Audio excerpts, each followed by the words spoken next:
Ethan and Red were standing in a foyer. The decor seemed to focus on red and gold to a fault. The carpet was red with golden highlights, and the door in front of them stood over 10 feet tall, with screaming, monstrous faces carved into it. Ethan couldn't recall what the faces looked like specifically, but he was certain it wasn't good.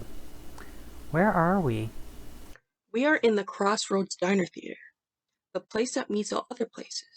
It's a bit like Karren's coffee, but much more dangerous. There's rules here. We have to be polite, but we're not expected to be kind. Red began to explain to Ethan. Wait, how can we be polite without being kind? Have you ever been to a place where it's clear the employees hate you, but they don't say or do anything wrong to you? That's how. Ethan nodded while she explained that. He was very familiar with customer service. Now remember, this part is super important. In the diner theater, all masks are left at the door, and they're going to be taking me away to sit somewhere else. So odds are you won't recognize me at all. Wait, why wouldn't I recognize you? But Sharon will be kept elsewhere in the diner theater too. Whatever she is a formidor. So they will be offering her liquid fear and angel tears. If we're lucky, that'll be enough to throw her off trail. Those both sound like hard chems. They sort of are. Fear can be a powerful commodity. In the exoteric world, fear sells, fear inspires, and fear can destroy the strongest of bonds. Behind the veil, fear is far, far more valuable than all the gold in heaven and all the silver in hell, Ethan. Before Red could clarify anything else or Ethan could ask any questions to be ignored, the doors opened. Behind the tall door stood the faceless faces of the Crossroads Dinner Theater. In front of Ethan stood a man in a purple suit with a black top hat, whose face was hidden in shadow. No features could be seen through the shadow. Neither Ethan nor Red understood how the man could see through the shadows, or even if the tall man could see at all. The man with shadows for a face lifted a sword cane up. Only when he lifted the cane sword did Ethan process how tall this man actually was. He was taller than any man that Ethan had seen in his life, so tall that he had to duck to fit underneath the 10-foot door. After planting his cane down, did Ethan realize the cane was actually longer than Ethan was tall. Welcome, welcome, welcome, mundane man. You must be Ethan Lastaname, guest of the Reverend Red Royal. Well, we did promise her a pass for 2 guests, but I never expected one as savage as Sharon nor as humdrum as a human. But a deal is a deal. Do you understand the rules of this place already? The man asked Ethan. Ethan only responded by shaking his head no. Unable to even try to look up at the man's face, he was too focused on the man's cane sword. If he drew the sword from the scabbard, he could slice Ethan in half easily. Would he even feel it? Or would he be dead before he knew what would happen? Oh, my sword? Oh, I'm afraid that is purely for showmanship. I couldn't hurt anyone with it, even if I wanted to. As for the rules of this place, they really are quite simple. Follow the rules, but don't play fair if you want to survive. The man leaned over Ethan. Something felt wrong about the way the man moved. His actions were smoother than any human Ethan had ever seen before. It was like the man was actually standing still, moving the entire universe around him to fit his location better. Or maybe even that the man was shape-shifting into a new shape, rather than moving his body. My name is Mr. Knight, Ethan. And as for your imagination, my, oh my, what a wonderfully intense imagination you have. If you make it through this night, I may want your thoughts on a few of my things, Mr. Knight said. Despite the innocent phrasing, something felt wrong with Mr. Knight's words. It felt like there was venom flowing underneath it, just waiting to bite him. And after everything Ethan went through, he was wary of any venom, especially from one such as Mr. Knight, who reminded him of an unbalanced but wealthy customer at Cancelled Coffee. The customer at Cancelled Coffee was an impatient but punctual man. He would show up at 10 a.m. every day, expecting his liter of iced coffee with extra coffee cubes and a caffeine muffin with extra caffeine icing ready at this time. The man never bothered to order ahead of time, never bothered to wait in line, and never bothered to wait more than a minute for his order to be ready. Yet the man would always yell at Ethan at how he was late and how he needed the order immediately before he paid. Ethan remembered his manager teaching him to have it all ready on the dot for 10 a.m. exactly, and how even if there were other customers in line, to serve the man first. Ethan remembered how important it was to this man not to make eye contact, not to make small talk, and to never, ever mention the cost to a customer. He would always pay, and he would always leave no tip. But if Ethan so much as stumbled, the man would be insulted and threatened to shut down the entire coffee shop. For some reason, Mr. Knight reminded Ethan a lot of that man. Only somehow more dangerous, because Ethan was the customer here, not the employee in a place where he didn't know any of the rules and where he was certain Mr. Knight was almost as dangerous as Sharon. At that last thought, Mr. Knight leaned even closer, and despite the shadow, Ethan was certain Mr. Knight was frowning. "Why, don't insult me, Mr. Lastaname. I am far more dangerous than any mere formidivore, and don't bother trying to pacify me." Wait, how did you know what I was thinking? Ethan, I don't know how to tell you this, but you were talking out loud that entire time. At the Crossroads dinner theater, all masks are left at the door. That includes masks of disguise, masks of magic, and masks that disguise thoughts. Now, most Tippicam are confused by it, but I think you're the first one to not even notice that you were talking out loud. Oh, well, can you tell me where my friend went, then? I think we need to stick together, Ethan asked Mr. Knight, who responded with a chuckle. What friend? The friend I came into the dinner theater with? Oh, you mean Sharon Noctis? Oh, she's already inside. She's dying to have you for dinner, Mr. Knight said matter-of-factly. Ethan gulped before responding. Sharon's not my friend. I was talking about the woman I was with, Red Prince. She was wearing a blue denim jacket with patches on, and her hair is cut very short. Mr. Knight tapped where his chin would have been if he had a chin, before doing an over-exaggerated shrug. I can honestly say there is no one in the Crossroads dinner theater who matches that expression.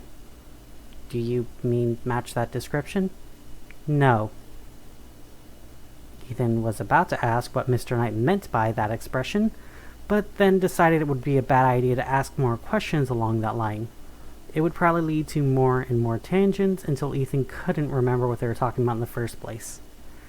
Okay, so if I'm understanding this all correctly, Red is in the dinner theater right now.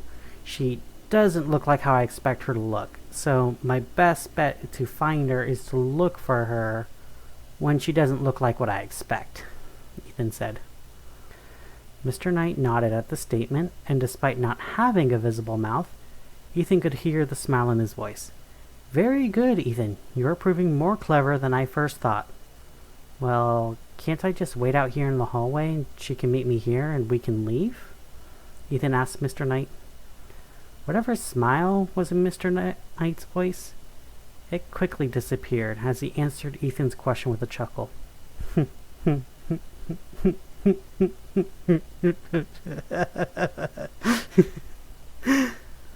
Well, you're certainly welcome to try, but Ethan, I would be remiss if I didn't warn you. It's a fire hazard, Mr. Knight warned Ethan. Well, I can stand to the side so people can get out easily in a fire, Ethan offered Mr. Knight. Mr. Knight responded by pointing behind Ethan. Not that kind of fire hazard, Mr. Lastaname. Where Mr. Knight was pointing, the candles on the walls were starting to burn the curtains. Already the flames were going up, and the hallway looked like it was a dark maw of some fiery beast. The flames on the ceilings and the floor were the teeth, and the dark smoke of the hallway was its dark throat. Ethan turned and ran from the fire to the doors of the dinner theater, which were now open. When he ran inside, Mr. Knight stood where he was, and his head turned to keep facing Ethan. "You're more than welcome to try and stand on the side. Maybe it'll pass you by," Mr. Knight offered to Ethan, just as he ran into the doors, only to have them shut behind Ethan. As Ethan turned around in just enough time to watch Mr. Knight tip his hat, just as the doors closed, while the flames consumed Mr. Knight. When the doors closed and Ethan tried to pull on it, the doors couldn't be opened. It was like they were glued shut. And as Ethan was pounding on them to try to get them to open, he felt a tap on his shoulder. Turning around, Ethan saw that it was Mr. Knight, looming over him again, tapping his shoulder with a cane. "Oh, quiet down. You're going to bother the other guests," Mr. Knight told him. Ethan turned to the door and turned back to Mr. Knight. "How? Why? Weren't you just out there?" "Ethan, I'm not going to answer questions that you can't even ask. So please, let's find you a seat. Your friend will never find you if you aren't sitting down." Something about Mr. Knight's last words felt like it was more of a threat than a warning, or somehow both. Ethan was unsure if Mr. Knight was actually concerned about him, or if he was hoping that Ethan was going to be hurt. The actual dining room of the dinner theater was unlike any that Ethan had seen before. Admittedly, he didn't see a whole lot of dinner theater, unless you count open mic nights at Cancelled Coffee, but the seats here were odd. Somehow the tables were far enough that Ethan could walk comfortably next to Mr. Knight, and the diners could get up without even coming close to anyone. And yet when Ethan turned around to see where he came from, the tables and chairs were crowded as close as could be. The diners couldn't even back up a few inches without colliding with someone's back. The environment was somehow shifting without Ethan noticing. It reminded him of the ocean, about how ahead it looked calm and flat, but if you turned around you could see the wave cresting behind you, pushing you forward as it drew water away from what was in front of you. The analogy made Ethan shudder. If the Crossroads was pushing him towards some unknown shore, he didn't know what was there. Just that what was behind the wave was pushing him forward. After that thought, he picked up his pace a little, looking for an open seat amongst the crowded tables. Most of the tables were completely full. Most of the guests looked like they could have been anybody, somebody, or even nobody from anywhere in River City. Some of the guests, however, had something just a little off about them. The way that a man had too many teeth and not enough mouths while he was laughing with everyone else at the table. The way that one table had one free chair, but all the guests were dressed in nothing but black, while they all stared at Ethan. Their eye teeth were visible through their closed mouths, and their eyes looked sharp. Clearly not a place Ethan felt comfortable sitting. Still, though, the further from the door Ethan traveled, the stranger the guests got, and the less comfortable Ethan became. There was a table where the chairs were full of shadows with no people, right next to a table full of people who had no shadows. There were chairs that had people of flame and people of ice chilling together for a hot date. Ethan saw another table that was full of children coloring on small coloring pages. He almost approached until he saw that all the children were drinking something that was way too red from wine glasses. Whatever was in that drink, Ethan felt like if he smelled it, he would not stop screaming. After this table was possibly the most curious table of them all. Unlike all of the other crowded tables, this table stood out like a lighthouse in a stormy sea. There was just one woman sitting just to the left of the head of the table. She was sipping from a glass of water, and nothing seemed strange about her. She had no weird shadows, no sharp teeth, and no chalice full of liquid fear. She was alone, and no one seemed to even want to be near her, and most of the guests were too scared to even directly look at her. Clearly, she must have been the nicest and safest woman in the entire theater if everyone was avoiding her. Ethan broke away from where Mr. Knight was leading him, pulling up a seat just to the left of where the woman was sitting. Ethan smiled at her and waved. "Hello, my name is Ethan. What's your name?" The woman looked up from her glass to look at him. For a moment she was completely silent. Her eyes examined him fully, glancing from his hair, his eyes, and even his hands. Whatever she was looking for on him, she didn't seem to find it. "My name is Mercy Love," she simply stated, like this was supposed to be a complete sentence. She said her own name like it was a punchline to an inside joke that Ethan wasn't in on yet. "Well, that's a lovely name. Did you choose it yourself?" I didn't choose Ethan, but I've thought about changing it," Ethan said awkwardly. Not sure why he was mentioning it, but in this place, something just kept him talking.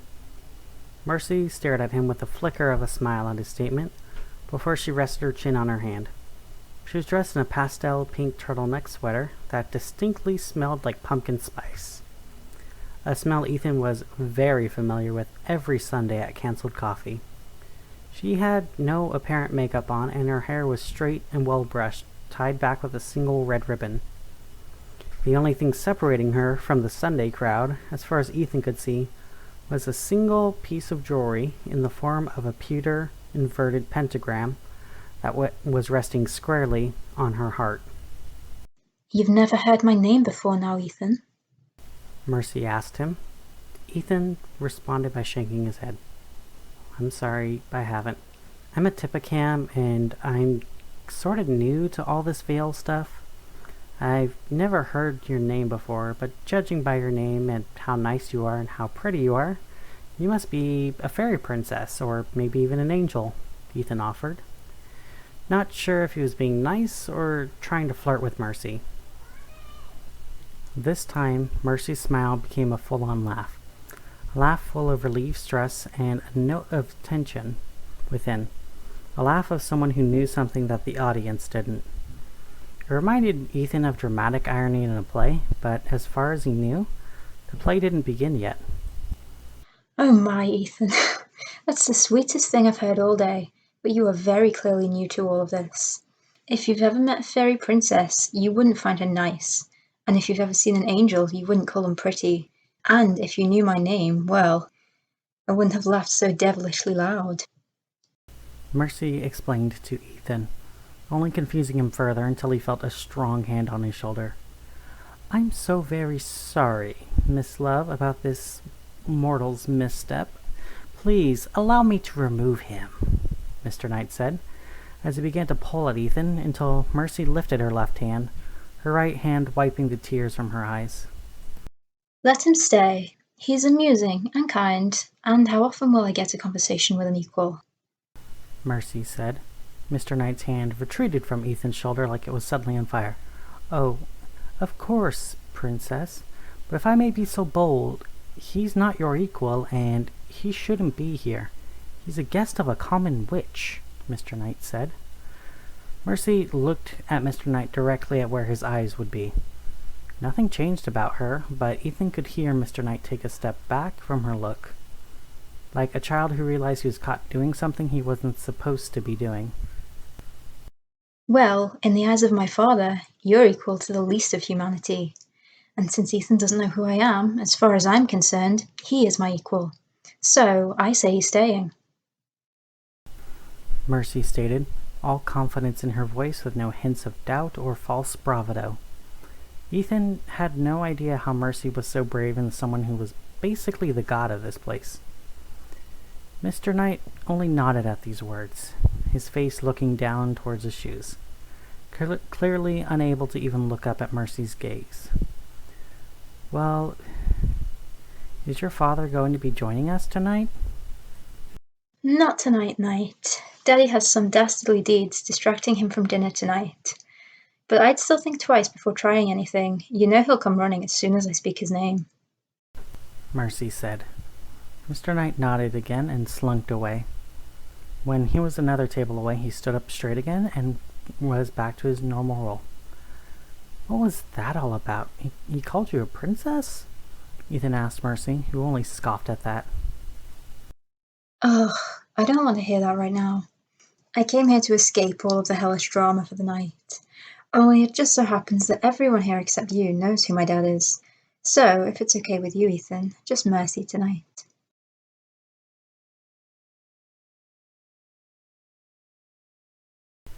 Mercy explained. Ethan was more than a bit confused. If he was a prince, he imagined he'd want everyone to know about it. But then he thought about his parents, how he was nothing like them. So maybe that was like Mercy's situation, where she didn't want to be compared. When people heard about his parents before they had heard of him, they placed an invisible standard on him, already blaming him for not meeting it, despite him never wanting to have that standard. Maybe that was what it was like for Mercy, love. Ethan thought about it for a moment and nodded. Well, sorry about that. What would you like to talk about? Ethan asked Mercy. She tapped her glass as she brought it to her lips and sipped on her water. Her nails had little acrylic rabbits on it, and when Mercy noticed two different women being led from different ends of the dinner theater to her table. One that had a familiar white blouse and beautiful hair that Mercy had seen more than once, but never had a chance to speak with personally. She was led by Miss Light as the two of them conversed. On the other end was a Mr. Knight, leading a woman with blue skin and no eyes in a torn nightshirt. This woman had no grace in her movements. She almost moved like a feral animal in an unfamiliar place. Mr. Knight led her to Mercy's table, and she could already see from Mr. Knight's movements that he was smiling, and he was going to do something very foul very soon. Well, Ethan, why don't you tell me what brought you here to the Crossroads dinner theater? She asked him as she patiently listened to Ethan talk about his day. Earlier, Red only looked away for a second, and then she realized she was in the hallway. It was just her and Miss Light. Her outfit was as purple as ever, and her hourglass flowed in the wrong directions. It was a simple esoteric trick even a Tippicam could figure out with some magnets and iron filings. Where is Ethan? And what did you do to him? Red asked Miss Light, her fists clenched out of fear and anger before she remembered to untense them. The fear venom still coursed through her, but she knew if she wasn't careful, Miss Light would make death by aliens look like a cupcake party. You know the rules of this place. All guests start somewhere different. I'm sure, though, you'll still find him. All you have to do is go in and find your friend, Miss Light said, standing just to the side of the doors. Red felt like there was a trick somewhere, but she wasn't sure.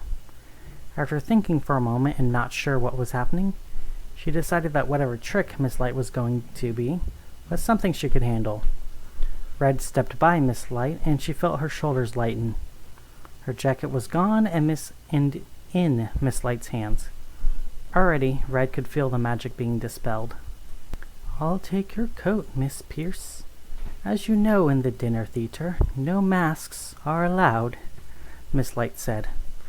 Red's jacket was already turning to dust that Miss Light poured into her hourglass, right in front of Red. Red lifted her hands to her face, covering her eyes. She could feel the changes already. Short breath in, short breath out. Her hair was growing longer. Short breath in, short breath out. Her pants were growing shorter and her legs were merging into one. Short breath in and short breath out. Her cotton shirt was being transmuted to silk. Normally, the process was calm, even relaxing, especially if she was having a rough day. But being forced into a form one that she didn't want to be in, it was like being asked to fit in a smaller and smaller box, while also being pulled in every direction at the same time. Another sharp breath, and the changes stop. Marceline removed the hands that Red had placed on her face. She did feel calmer. Whatever venom seemed burned out of her system by the rules of the dinner theater. Normally, that would have been a relief, if she didn't feel absolutely naked before Miss Light. Most of her wards were in her jacket. Her grimoire was in her jacket. Her phone, and even her keys, were all in her jacket. She was stuck powerless in one of the most dangerous places in the Vale, before one of the trickiest of tricksters.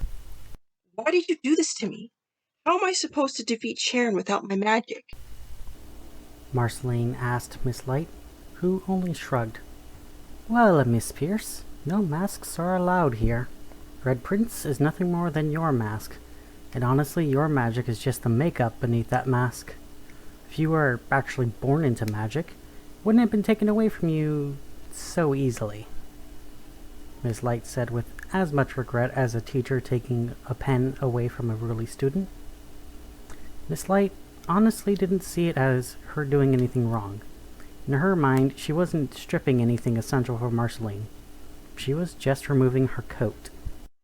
Well, Miss Light, I guess we better get started, Marceline said, smoothing out her skirt and filling a familiar pen in her skirt pocket. There was still hope if Marceline could still write.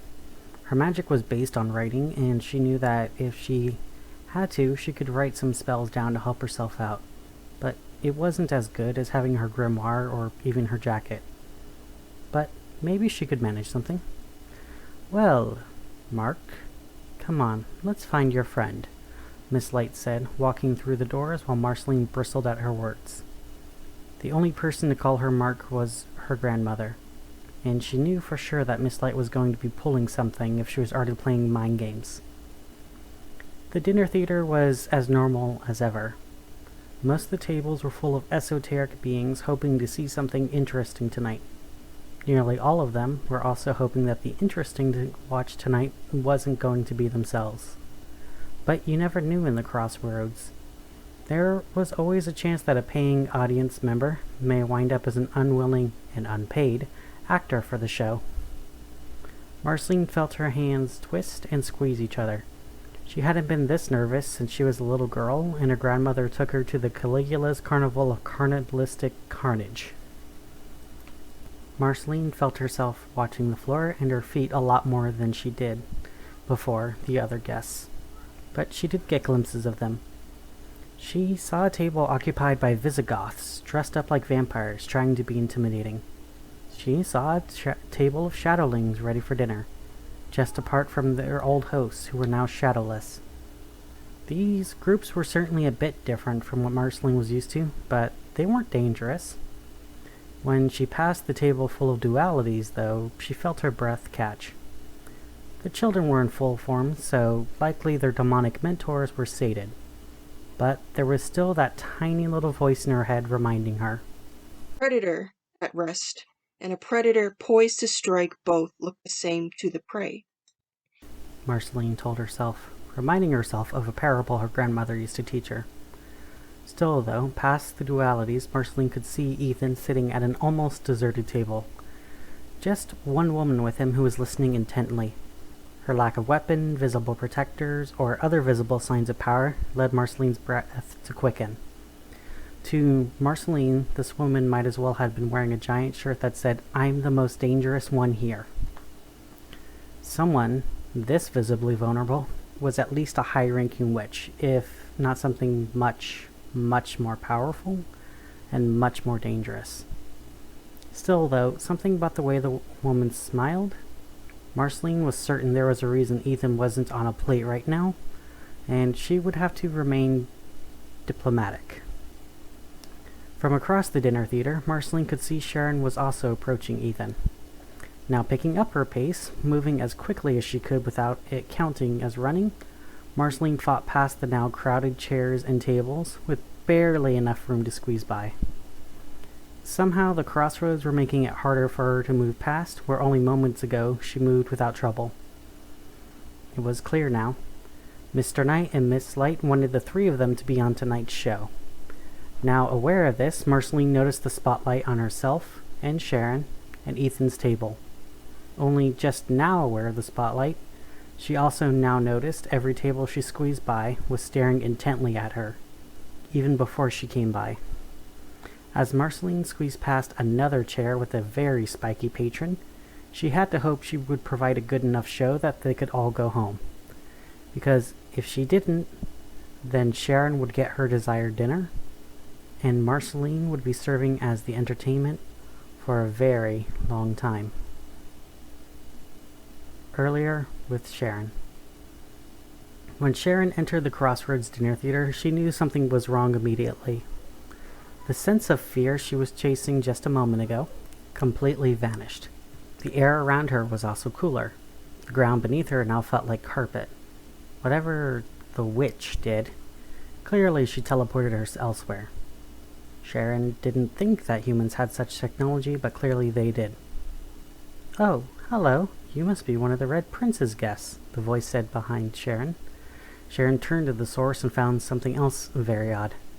She could feel the sound, and she could hear it, obviously, but she couldn't feel where the body was. It was like the voice was being formed in the air itself. "Yes, I'm one of her guests. My name is Sharon," Sharon stated, smoothing her hair down and remembering to project what she wanted people to see. Just because Red could see through her disguise didn't mean that everyone had that ability, right? Still, though, without being able to feel the voice's thoughts, she wasn't sure. But considering the fact she wasn't running away screaming, surely the voice couldn't see what Sharon actually looked like. "That is wonderful to hear. My name is Twilight. My job is to lead you where you belong," Twilight said, introducing themselves. Sharon reached her hand out to shake the voice's hand. Whoever this was, exposed to Sharon's venom, she would have the advantage in this very unusual situation. At least that was the plan. Instead, Sharon felt a silk-gloved hand grab her hand. Was Twilight a child? Surely it would be easier to catch a child than it was to capture an adult human. Still, though, even while shaking the child's hand, something did not feel right to Sharon. She was in tune with small changes in the environment. Her planet was a place where threats often didn't announce themselves, and even a subtle change in the air meant that death was close by. Whatever was in this small glove, it was like a titan of stars hiding itself behind a cloudy sky. She was not going to mess around with Twilight. "So, where am I supposed to be right now?" Sharon asked. But something changed in the air when she said that. Her hair stood on end. It felt like the storm behind Twilight's glove was now hovering over Sharon's head. Just a few moments and a few electrons away from striking her with a lightning bolt. I think I know somewhere you'll be most comfortable. If you'll follow me," Twilight said, her hand gripping Sharon's hand with a lot of force as she was dragged into the crossroads. Sharon was no stranger to strange places. She was indeed a visitor to this planet, and humans were as strange as could be. But here in the crossroads, it was worse. The smells were overpowering. Fresh bread, cigarette smoke, human breath, sweat, and even wine. These scents, normally too subtle for humans to detect, were all here as Sharon walked by. But the smells were absolutely pleasant compared to the psychic noise in the room.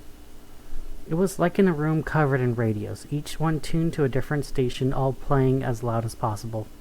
Some in languages she could understand, some she couldn't, but all of them were very loud, and all of them were constantly changing the channel. None of Sharon's scouts indicated that humans were capable of such protection or such complex thoughts. Still, though, when Twilight brought Sharon to her table, The thoughts here seemed quieter.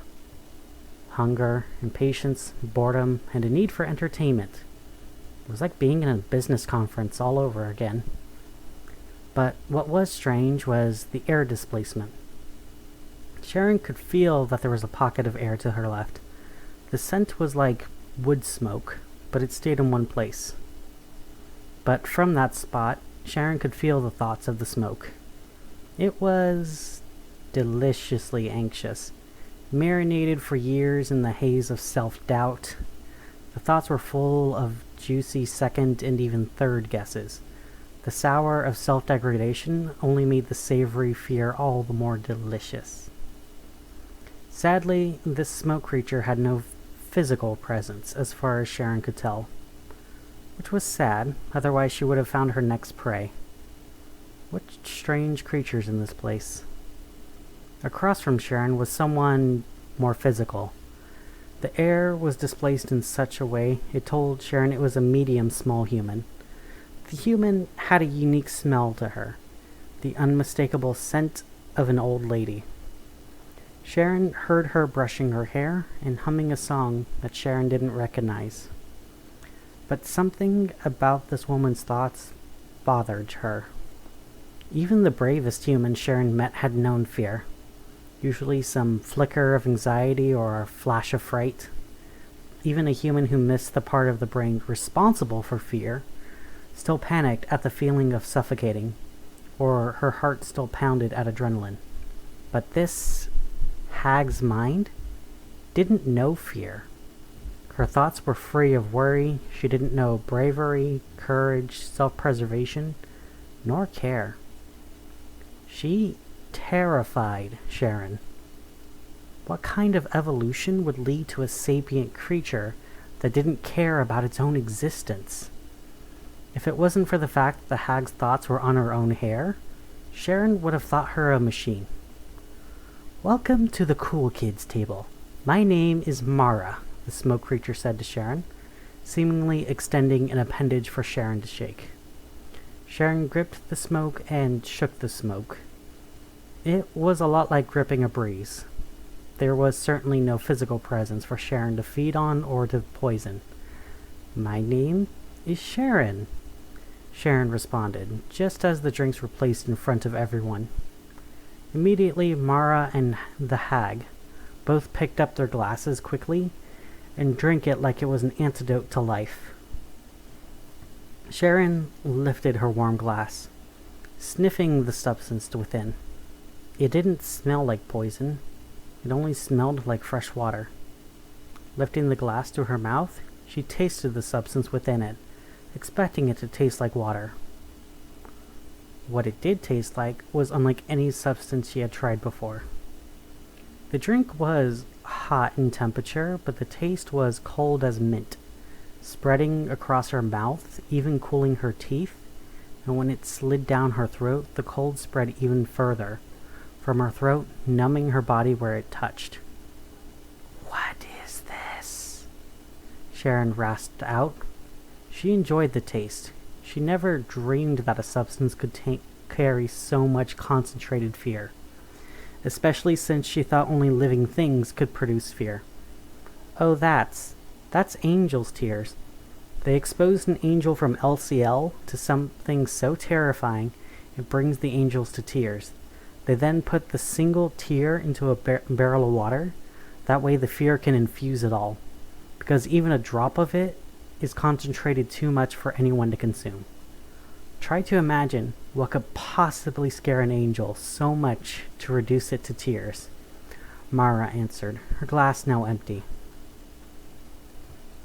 Sharon sipped at her drink again, this time careful to remove a vial from her hair and to spill over just enough to fill it up.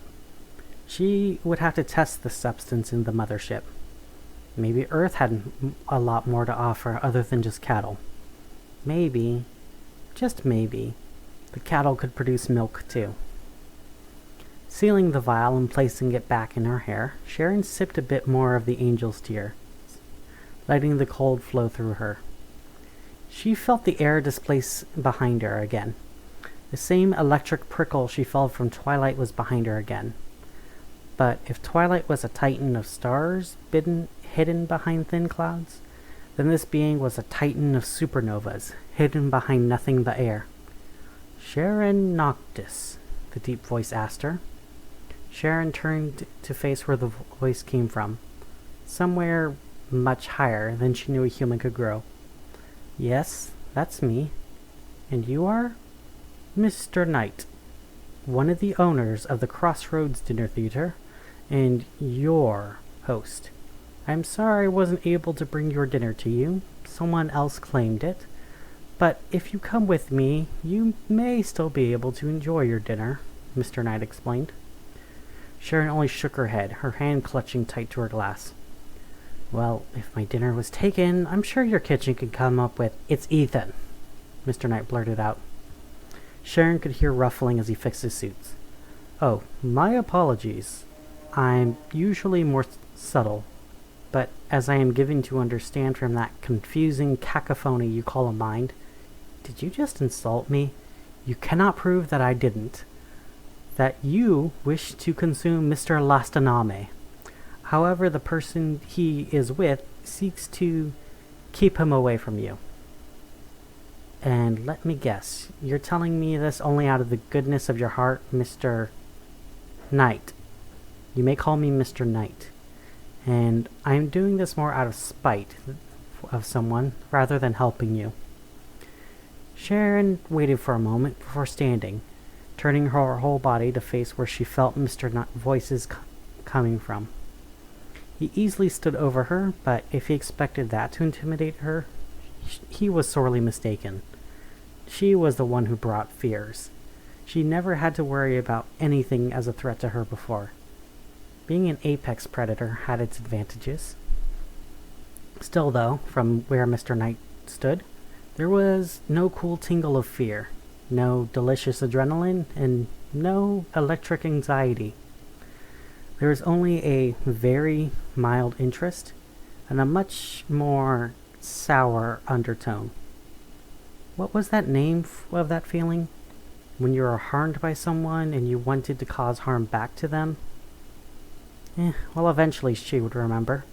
Until then, she would follow Mr. Knight. There was definitely no bitter sense of lies. Sharon felt the air in front of her disturbed, and she followed the strange sensations. That was Mr. Knight. But most importantly, she realized the fact that Earth had far more threats than she realized, and that humans may not be the most powerful being here. Especially since Mr. Knight here seemed to carry no fear. But there was something else he didn't want to face. But what could possibly be too much for him to face?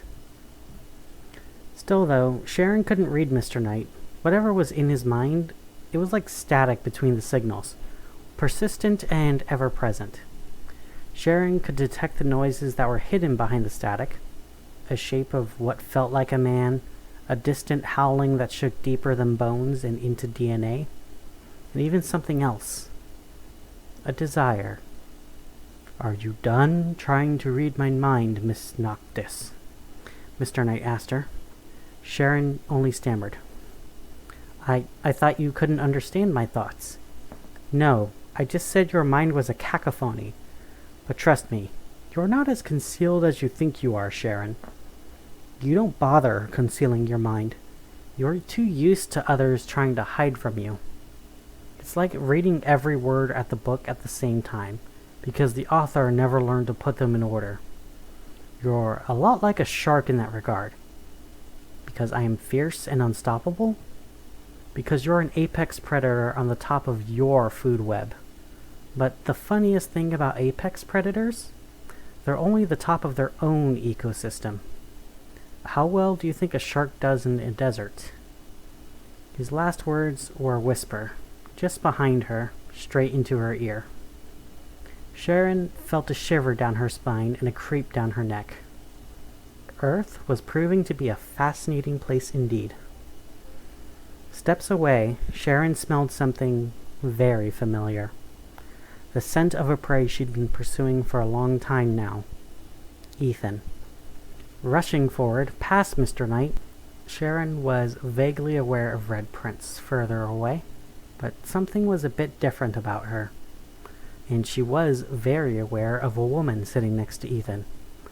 Whoever this woman was, Sharon was certain she could ignore her. Extending her claws out, Sharon swiped at Ethan's throat.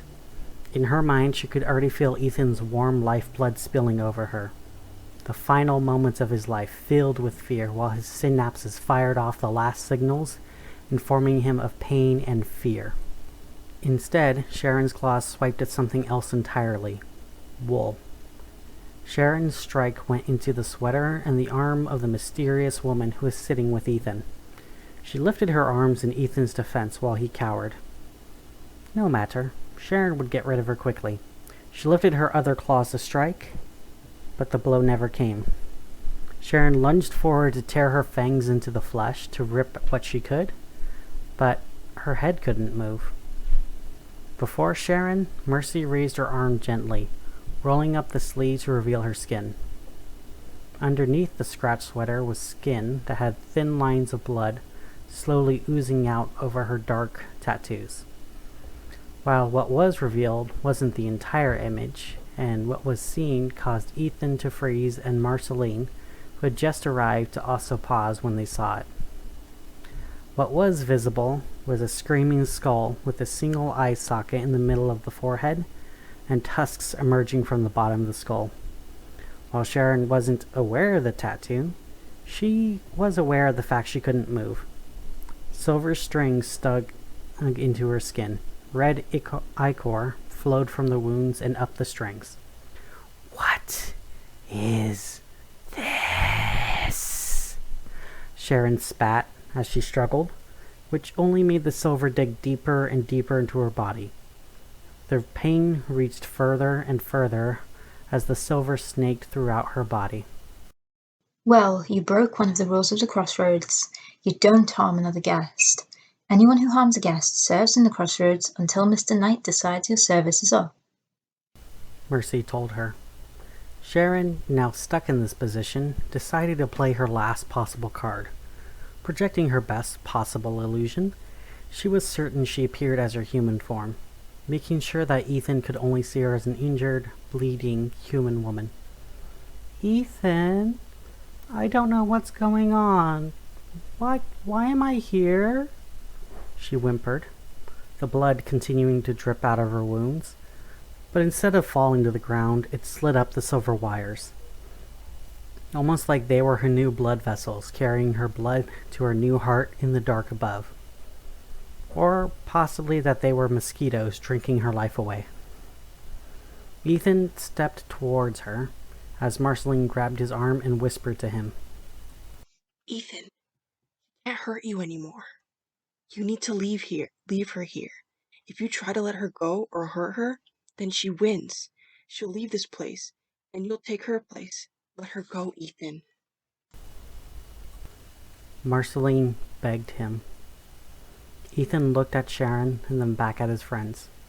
Even though Red no longer looked like herself, her hair was longer and she no longer had her jacket, her voice was the same, but something behind her eyes was gone. Red Prince? He asked her. She responded by nodding, and Mercy crossed her arms while staring down Mr. Knight. Ethan turned to Sharon one last time, finally seeing her for what she was. A predator that even now, tied up and bleeding, she was still smiling because she knew her prey was caught. She was still confident, and she still felt like she had won Ethan over. In that moment, Ethan felt his heart snap. Whatever feelings he had for her, she was going to use them against him. So, Ethan had to do the hardest thing he's ever done. He turned away from Sharon and towards Mercy and her conversation with Mr. Knight. Behind him, he could hear Sharon calling out, cursing him, telling him that she loved him, that she never loved him, that she was only trying to protect him, that she was going to devour him. Anything to get him to turn back to her. Mercy was clearly very angry at Mr. Knight, and Marceline was standing just off to the side, flinching when Mercy got especially loud. I got cut in your dinner theatre. Well, Miss Love, we didn't expect our guest to lash out at you. Surely you can understand that mistakes were made. Mistakes were made? The only mistake I can see right now is any of us coming to the Crossroads tonight. Now, if you don't want my daddy dearest to deal with this dastardly deed, you'll let us out immediately. But, Miss Love, my preference is... Mercy cleared her throat and tapped her foot before he could finish. My preference is whatever your preference is, Mr. Knight finished. Whatever happened next was too fast for Ethan to see. Next thing he knew was he blinked and he was back home with Marceline holding her jacket and Mercy speaking with her. How did you avoid being scared when she swiped at you? I've dealt with much worse things in Pandemonium. Trust me, that fear venom was mild compared to things like a banshee's bellow. Ethan walked over and asked, Is it over? He asked Marceline. Both her and Mercy glanced at each other before laughing. Yes, Ethan. As far as you're concerned, it's all over. You can go home and not worry about anything else, at least for now. Red said, putting on her jacket. Even with no physical change, Ethan could see that something was in her eye and how she carried herself. For now? Well, Ethan, you still owe me my payment. I'm not going to claim it now, but do be aware, I will be back to claim it. Red warned Ethan. Ethan was unsure why she was so serious about a payment that was as simple as a cup of coffee. But he figured after everything that had happened, he was going to find out sooner or later. So he turned to Mercy instead and asked her, What exactly are you the princess of? I saw Mr. Knight set the entire hallway on fire, just because he could, but he was scared of you. Why? Who are you? Mercy Love responded by turning away to face the sunset. After being quiet for nearly a minute, she sighed and explained. Why was he scared? Well, it's more accurate to say he's scared of my dad. And as for who I am, my name really is Mercy Love. But I'm also known by a few other names. Abaddon's Adolescent, Apollyon's Avenger, Exterminan's Excessor, but the one used by most is Devil's Daughter. Mercy finished. Of course. You're the Devil's Daughter, Ethan said, collapsing onto the grass, looking up into the sky. Please, just leave me here to enjoy the sky. Just for a while, Ethan said, finally at his limit of strange things. It wasn't even a moment before the other two joined him, just staring up at the sky together, all wondering about their futures, but at the same time, none of them thinking about the same thing at all. Epilogue. That night, with all the guests gone, and one of the newest additions to the Crossroads dinner theater hung from the ceiling. Even when the wires weren't moving her around, they kept her awake. But someone lowered the figure from the ceiling. Now laying her on the floor, the same child from before that brought Sharon to her first table approached her and removed all of Sharon's wires. The child whispered to Sharon, "You're free. My price is to bring more of your kind back to this place," the child told Sharon. "Why would I do that?" Sharon said, spitting some of her blood at the child. This only led the child to pick up Sharon's chin and lift her head up, almost like they were looking eye to eye, if either of them had eyes or even sight. Even though no words were exchanged, what Sharon felt from this child terrified her. The child was amused. "You just will," was their simple response before they let Sharon go. Once the child left Sharon and felt grass under her body and the distant telepathic call of her kind. Calling back, she passed out just as Dr. Noctis found her. Back in the mothership, Surrounded by familiar metals and noises, she was questioned by Dr. Noctis. But instead of answering his boring questions about what happened to her, Sharon produced the vial of angel's tears and set it in front of the doctor. This planet has a type of energy we've never seen before. Sapient life other than humanity. This isn't just a planet of livestock. This planet is a chance to learn and harvest a brand new source of energy, Sharon told Noctis. Noctis picked up the vial and examined it. Even behind the glass and nearly a day old, the fear inside that vial was something that their species had long since accepted was impossible to preserve. Yes, we will study the planet. I'll be sure to call for the others, but you should at least eat, Dr. Noctis told her. Sharon nodded, leading herself away from the table to the feeding pens. Fear is what the devourers consumed, but unlike most food in the universe, fear couldn't be preserved or held long after the source was killed. When the devourers traveled to new worlds, they needed to keep their prey with them, or they needed to find a new source. In the feeding pen was a young man, tied up next to the remains of the last meal. It was usually easier to leave the waste with the prey, and it made the prey taste so much sweeter when they're pickled in epinephrine and terror, knowing that the closest one to them is dead, and that there was no way out. When Sharon traveled into the dark cell, the only light flickered over her prey, her teeth visible to him, but nothing else. His heart raced, and his every thought was on the nightmare before him. This is almost as good as Ethan, Sharon decided, while cleaning his blood out of her teeth. Thank you so much for listening to The Visits, the Red Prince story. This will be the final chapter, but do rest assured, all these characters will be returning. Ethan, Lastaname, Mercy Love, Marceline Pierce, Mr. Knight, Miss Light, Twilight, Dawn, and of course Sharon Noctis. Their stories are yet to be finished. My most sincerest thanks to my friends Haf and RJ for recording Mercy Love and Red Prince, respectively. Thank you.